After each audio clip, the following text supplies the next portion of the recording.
Before.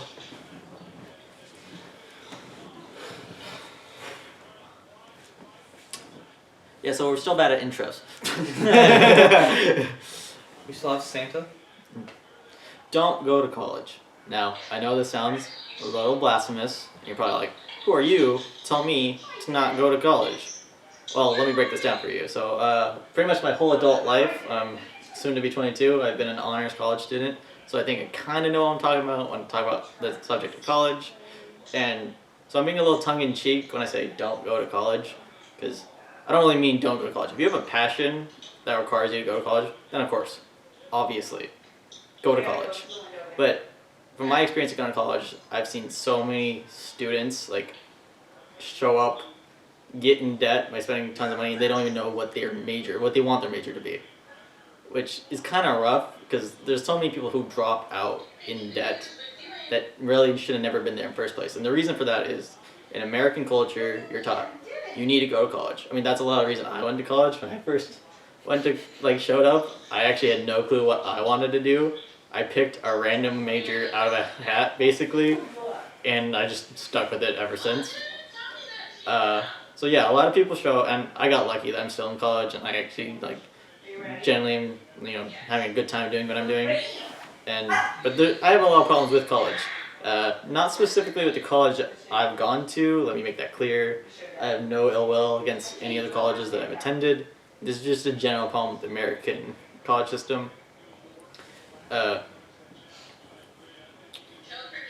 Blank for a second. Blank. Yeah. We'll cut this part out. Cut this part out, Yeah. So, I mean, the elephant in the room, obviously, for anyone who knows anything about American college, it is wildly expensive. I know a ton of grad students who have ended up over $100K in debt, which, I mean, that's like life crippling. Like, if you go into something that doesn't pay a lot, you're gonna be in debt for a fairly long time. So I think it's fair to say college debt's destroyed people's lives straight up. And there's really no reason for it to be that high.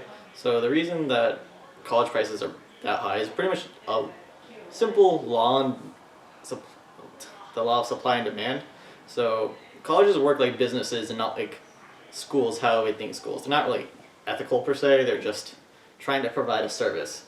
And so if we keep showing up to college, paying the unreasonable prices, then they're going to continue charging us at those unreasonable prices.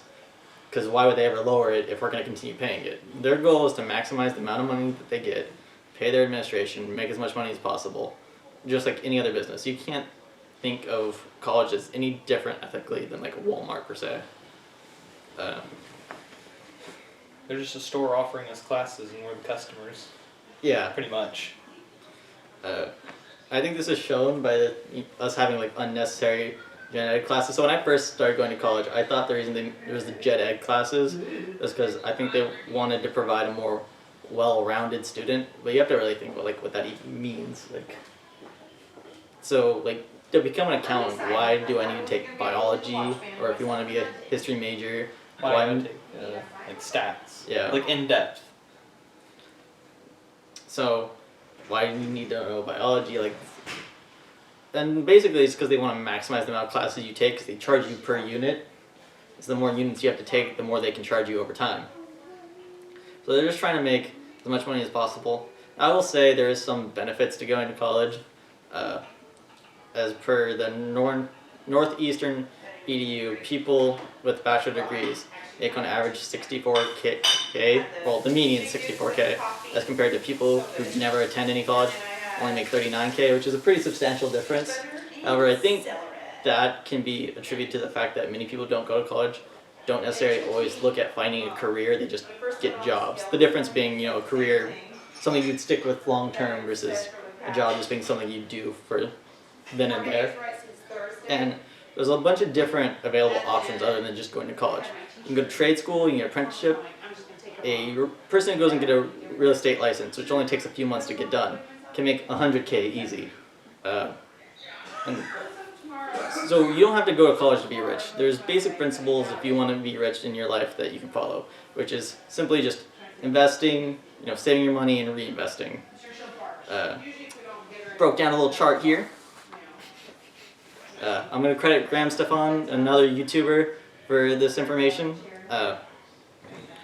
So if at 18 years old you become like a plumbing apprentice, and after taxes you're making $24K, and you save half of that, and then let's say 4 years later you become a full-time plumber, and then after taxes you're making $50K, and then 10 years down the road you've really grown your business, it became big, and then after taxes you're making $75K, and you're just saving half your money throughout the entirety of that time investing it. Then by the time you reach 50 years old, you would have $3.8 million in your bank account. You can be a millionaire just being a plumber. You don't have to go to college to necessarily be rich. You just have to follow a career path and follow basic principles of saving, investing your money, and reinvesting anything you get from that money. So I think that kind of breaks the myth that you need to go to college to be rich. I think both of us have had experiences of having problems with teachers and administration. Oh, hell yeah. Yeah, you want to talk a little about that? Yeah. So, a problem with college is that you're paying all this money to get an education, and not all the time. Good portion of the time you get very decent professors or good professors, but you always come across those ones that just really don't know how to do their job. I've had one. They left to fill in another position, they got replaced, and the substitute professor that we were going to be dealing with for the rest of the semester started to give us our lecture, and everyone was confused. And eventually he realized it and was like, why are you all confused? And we told him that we weren't actually at that unit yet in the course, we were still on this one. And he said, why are you a month or two in and you're still on like the first 2 weeks unit? Like, why are you so far behind on this? Would you like to show your? Oh, yeah. You want to share yours? You have a crazy one. Yeah, I have quite a few stories. So, back at community college, I once had a teacher that straight up was crazy. Like, there's no way about this. Like, she needed to be like in a mental institute. She gave us a whole speech about like how drawing circles, mandalas, can basically just cure cancer. And she, like, someone in my class, like, raised her hand after, like, 30 minutes after talking about it. He goes, do you really believe in this? And she kind of looked at the guy like he was stupid. It's like, of course, why would I talk about it if I don't believe in it? She straight up told us, like, heaven's real, here's proof. And she showed us this documentary of people who have, like, quote-unquote, died and came back. People had near-death experiences and come back and look, yeah, heaven's totally real. And we all sitting there, like, and this was like, I think it was humanities course that I was taking at the time when we were all just like, how is she a teacher here? And like, I went to rate my professor and like, she has like the worst, she had all 1 stars. Everyone was like, she's fucking insane. It's like, she's still a teacher here though. She's been teaching there for like many years. The point is that you're paying for what should be like quality, essentially, like a quality education. And sometimes you're getting professors that just are not really like they shouldn't be teaching. I'm going in debt to try to find a career path. And I'm being told that a circle can cure cancer. Yeah. Or I'm 2 months behind in my lectures. And so when I first got accepted, in American culture, you're pretty much told you have to go to college no matter what. So like it leads to things like this. When I first got accepted into university, here is my reaction. Mom, I got accepted into college! Woohoo! Alright. This is where we insert the skip. In reality, We're gonna cut away from this. This should have been my reaction. Mom, I just got the biggest bill of my life. Bam. Perfect. So I think the real lesson here is that there's alternatives to going to college, and by just simply going, well, I don't know what I want to do, let me just go to college instead, all it leads to is winding up in debt. Maybe you're lucky. Maybe you're lucky like me, and you do actually like just find something and you go along with it. But that chance is so low. It's fine to not like to be undecisive like in your first year of college, like about your major. You know, you can still handle your gen ed and whatnot. But if you're hitting, you know, 1.5 years, 2 years in college and you still haven't decided your major, you're mostly just wandering and wasting money at that point when you could be putting it towards something like much more beneficial to your life in the future. I'd like to also say, so in terms of like the investing, reinvesting, things like that. The opposite is true. Like, there's plenty of people who go to college. Like, there's doctors who make over 300K a year, and they just live paycheck to paycheck because they don't save their money. You gotta follow the principles of what make you rich, which is saving and investing. Going to college doesn't necessarily guarantee you're gonna live a rich lifestyle. I mean, there's tons of teachers out there that are poor. Yeah. Also, doesn't guarantee you a job necessarily. Also, you might get a degree and never even use it. I have a family that have degrees and have gone to careers. Like, I have a family member who has like a poli-sci degree and they work at Apple. Not really. My family uses their degrees. I don't have anything in this field. Yeah.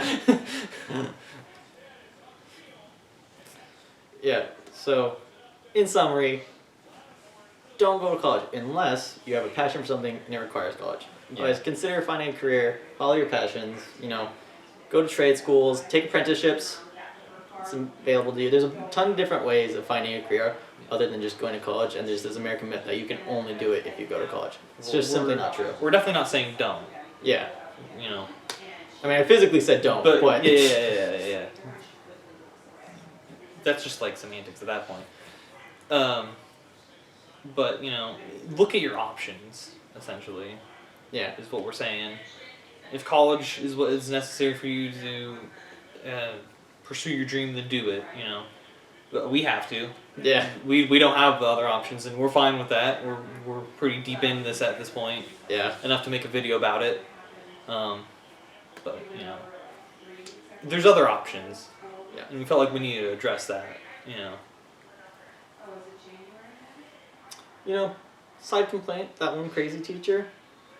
This is irrelevant, but she called me Ajay the whole time I was there, which is not my name. My real name's Ajay, but I just go by AJ. And she called me Ajay, and I corrected her like the first 4 times, and then after that I just gave up, and I got referred to as Ajay the rest of the class. Alright. Oh, we'll cut this in somewhere. Back in the administration part. When it comes to qualifications of professors, sometimes they also just don't actually check work. They just they don't care enough to actually check. So you could be a student plagiarizing every single essay and getting all the way through, and what is that really going to help you with in your degree later on if you cheated on every single thing and the professor didn't catch you and call you out on it? Some of you are probably watching this, but like, no, obviously we've had teachers that check. Like, some people have gotten in trouble for plagiarism also, but we were talking about like a real life example. We have a friend who plagiarized their way through most of the course. Got caught. At the very, very end. Yeah. But and they handled it. It just shows that the teacher was not reading the rest of her essays because she got so far in.